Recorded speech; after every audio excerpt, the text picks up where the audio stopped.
কাশ্মীর সংঘাতের রেশ কাটতে না কাটতেই এবার পাকিস্তান সীমান্তে কঠোর পদক্ষেপ নিল ভারত। সীমান্ত থেকে 15 কিলোমিটারের মধ্যে থাকা সব অবৈধ স্থাপনা ভেঙে ফেলার নির্দেশনা দিয়েছে দেশটির স্বরাষ্ট্রমন্ত্রী অমিত শাহ।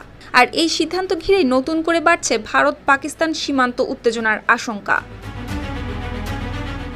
সংবাদ মাধ্যম আল জাজিরার প্রতিবেদনে জানা যায় 27 মে বুধবার এই ঘোষণা দেয় ভারতের স্বরাষ্ট্রমন্ত্রী।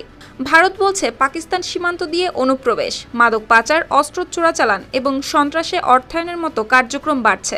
এই কারণে সীমান্ত এলাকায় নজরদারি ও নিরাপত্তা ব্যবস্থা আরও জোরদার করতে নাকি এই সিদ্ধান্ত নিয়েছে ভারত সরকার।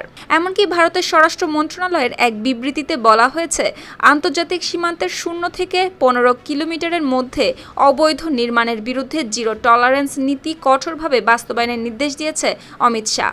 সংশ্লিষ্ট কর্তৃপক্ষকে সব অবৈধ স্থাপনা গুড়িয়ে দেওয়ার নির্দেশও দেওয়া হয়। তবে ভারতের এই সিদ্ধান্ত তৈরি করেছে নতুন করে সীমান্ত উত্তেজনার আশঙ্কা। কারণ গত বছর থেকেই ভারত ও পাকিস্তানের সম্পর্ক তীব্র সংকটের মধ্য দিয়ে যাচ্ছে। কাশ্মীরে একটি অজ্ঞাত হামলায় 26 জন নিহত হওয়ার পর দুই দেশের মধ্যে 4 দিনের সংঘাত শুরু হয়েছিল, যেখানে নিহতদের বেশিরভাগই ছিলেন হিন্দু পর্যটক। তাই ভারত ওই হামলার জন্য পাকিস্তানকে দায়ী করলেও ইসলামাবাদ অস্বীকার করে এসেছে সেই অভিযোগ।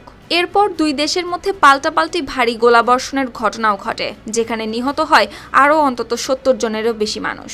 আর এখন এই সিদ্ধান্তের ফলে সীমান্ত এলাকা ঘিরে পরিস্থিতি আরও সংবেদনশীল হতে পারে বলে মনে করছেন বিশ্লেষকরা। বিশেষ করে প্রায় 3300 কিলোমিটার দীর্ঘ ভারত পাকিস্তান সীমান্ত ঘিরে নতুন উত্তেজনার আশঙ্কাও উড়িয়ে দেওয়া যাচ্ছে না। সুপ্তি রায়, RTV।